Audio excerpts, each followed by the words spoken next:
Vous le savez sans doute, le procès du Mediator est toujours en cours au moment où un autre scandale sanitaire continue de faire couler beaucoup d'encre. Le scandale de la Dépakine. La ministre de la Santé a d'ailleurs incité les victimes de cet antiépileptique à faire valoir leur droit à l'indemnisation. Julie Postolac et Didier Lepape ont rencontré deux d'entre elles à Lèves, près de Chartres. Voici leur témoignage. Derrière ses lunettes et son grand sourire, Cassandra, 15 ans, semble pleine de vie. Pourtant, elle souffre d'une malformation de la colonne vertébrale et du syndrome d'Asperger, une forme d'autisme qu'elle et sa mère auront mis 2 ans et demi à faire reconnaître.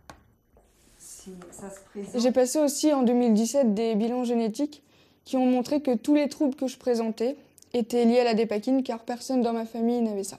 La Dépakine, ce médicament du laboratoire Sanofi, a été prescrit à la mère de Cassandra entre 2000 et 2005 à la suite d'un grave traumatisme crânien.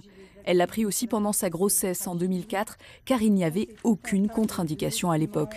Ce n'est qu'en 2016 qu'elle découvre les risques de malformation et d'autisme sur le fœtus. Sanofi, l'agence du médicament savait, certains spécialistes savaient, on aurait pu éviter tout ça.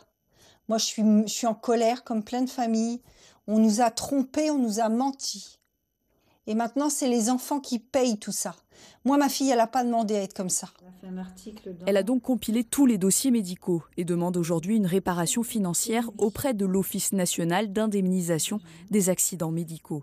D'autant qu'avec la puberté, Cassandra développe une nouvelle maladie pouvant être liée à la Dépakine, le syndrome des lers dans l'os. Ça cause beaucoup de soucis, notamment des douleurs, de la fatigue, des problèmes de la proprioception. Par exemple, au niveau de la table, d'une chaise, je peux me cogner facilement parce que j'ai pas conscience de mon corps dans l'espace. En plus des médicaments, Cassandra doit respirer de l'oxygène 3 fois par jour et elle ne peut quasiment pas marcher à cause de la fatigue. Selon l'association des victimes de la Dépakine, il serait plus de 270 enfants touchés dans la région.